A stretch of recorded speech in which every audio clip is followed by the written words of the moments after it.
pengharapan, dan gaya hidup warga kerajaan.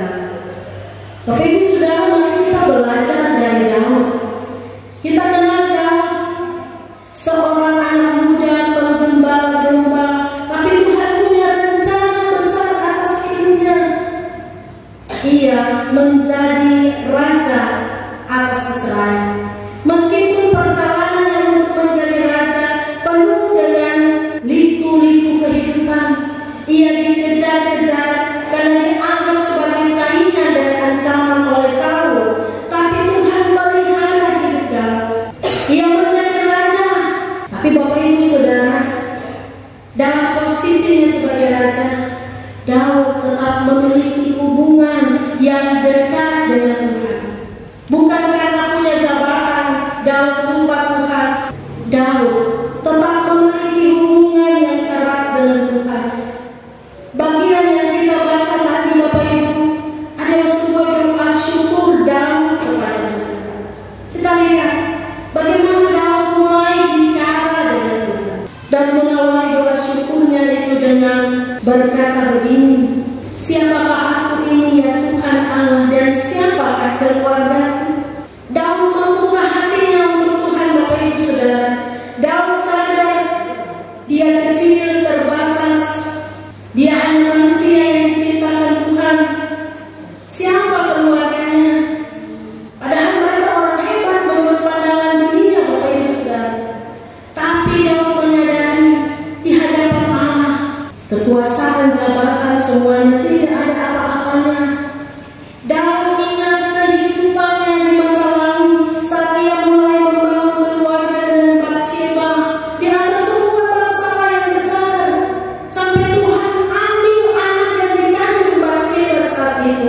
Dan menyadari persoalan-persoalan yang datang di dalam hidupnya. Tapi Daud tetap memuji Tuhan, Bapak Ibu Saudara. Daud mengagungkan Tuhan. Daud mengungkapkan penghormatannya untuk Tuhan. Daud memuji-muji kemuliaan Tuhan. Hanya Tuhan satu-satunya, tidak ada lagi yang lain. Dan betapa besar anugerah Tuhan bagi Israel. Siapa Israel itu? Hanya satu bangsa di antara bangsa-bangsa yang lain. Sesungguhnya Israel tidak lebih istimewa dari bangsa-bangsa yang lain, tetapi oleh kemurahan Tuhan, karena anugerah Tuhan, Tuhan memilih Israel. Tuhan menyelamatkan mereka dari Mesir. Tuhan melakukan perkara-perkara besar di dalam kehidupan Israel. Luar biasa Bapak Ibu Saudara. Pimpinan Tuhan bagi Israel dari Mesir hingga memasuki Kanaan. Anak sekolah minggu pun tahu kisah Israel. Daud mengucap syukur atas semua perbuatan-perbuatan Tuhan bagi Israel, bagi keluarganya, dan teristimewa bagi hidupnya pribadi. Tapi Ibu Saudara, ada yang menarik dari doa syukur Daud ini. Sesungguhnya doa syukur Daud ini adalah sebuah respons Daud atas jawaban Tuhan untuk kerinduan dan keinginan hatinya. Daud sebagai raja rindu membangun bait Allah. Daud punya kerinduan dan keinginan untuk mendirikan bait suci. Tapi apa jawaban Tuhan untuk Daud? Tuhan bilang tidak. Tuhan tidak memenuhi apa yang menjadi keinginan Daud, apa yang menjadi harapannya. Padahal Bapak Ibu Saudara, kalau kita menilai, bukankah keinginan Daud ini, harapan Daud, rencana Daud ini sangat baik? Dia tidak melupakan bagaimana Tuhan berbuat baik kepadanya, dan karena itu dia mau membangun sebuah bait suci. Daud rindu membangun bait Allah. Tapi Tuhan menjawab Daud, Tuhan membangun keluarga Daud dan keturunan. Daud rindu menunjukkan kebesaran Tuhan melalui bait Allah. Tapi Tuhan menunjukkan kebesarannya melalui damai sejahteranya, berkatnya bagi keluarga Daud dan bagi keturunannya. Toh akhirnya Bapak Ibu Saudara, kerinduan Daud itu terwujud melalui Salomo anaknya, yang kemudian ketika Salomo menjadi raja, Salomo membangun bait suci yang megah bagi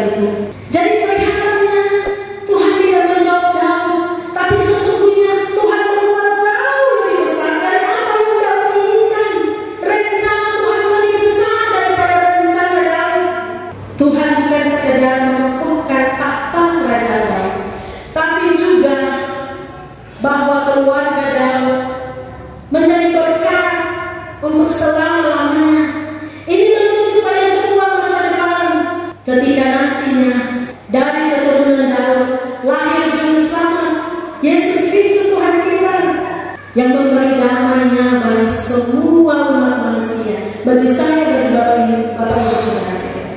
Daud berpikir tentang kerajaan Israel yang kecil itu, tapi Tuhan mempunyai rencana menjadikan Daud sebagai berkat bagi seluruh dunia. Jauh lebih besar, jauh lebih indah rencana-rencana Tuhan dalam hidupnya. Nah, karena itu Daud mengucap syukur kepada Tuhan, dan ini doanya, doa Daud atas jawaban Tuhan soal keinginan membangun bait Allah.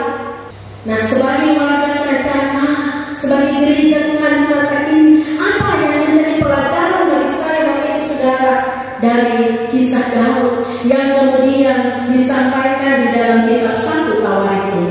Seperti Daud taat kepada kehendak Tuhan, Daud mengikuti rencana Tuhan, Daud tidak bersungut-sungut, Daud tidak melawan, Daud justru bersyukur meskipun jawaban Tuhan itu tidak seperti harapannya. Tapi hati Daud melimpah dengan puji-pujian.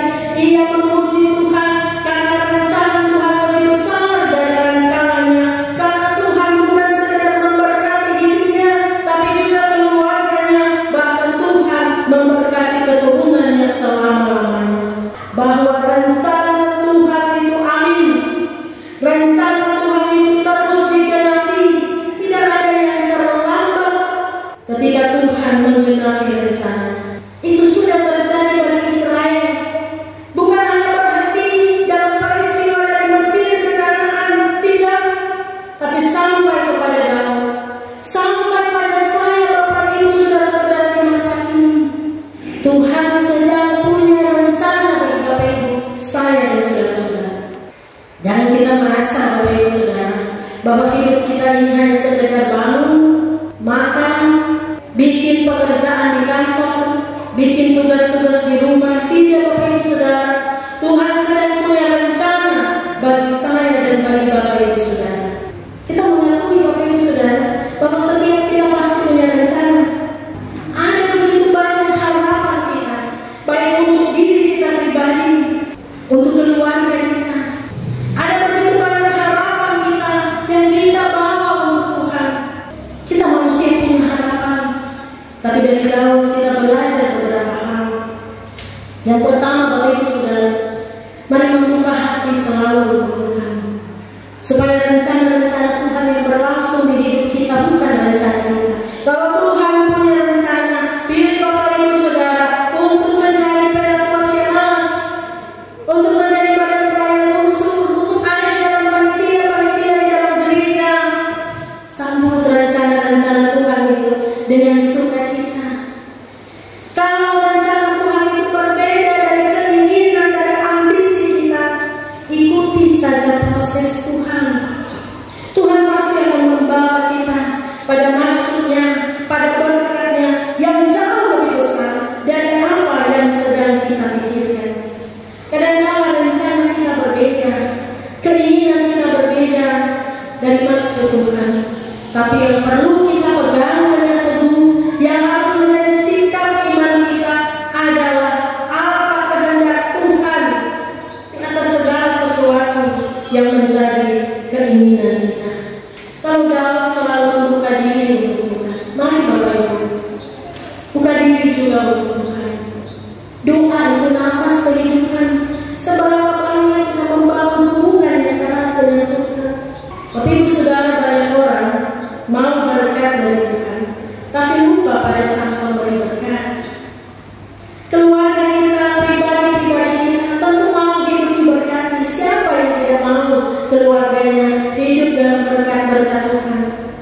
Tapi jangan sampai kita mau berkat lalu kita lupa sang pemberi berkat. Ada satu cerita, suatu kali seorang kaya dengan helikopter membuang uang dari udara. Ketika uang itu jatuh di satu kampung, semua orang berebut mengambil uang itu. Senang sekali. Ada yang dapat uang banyak, semua orang berusaha untuk mendapat dan mengumpulkan uang sebanyak-banyak. Satu bulan kemudian, orang kaya yang sama ini juga dengan helikopter. Kali ini yang dibuang ke bawah bukan uang, tapi yang dibuang ke bawah ini batu. Batu-batu kecil dibuang ke bawah. Apa yang terjadi Bapak Ibu Saudara?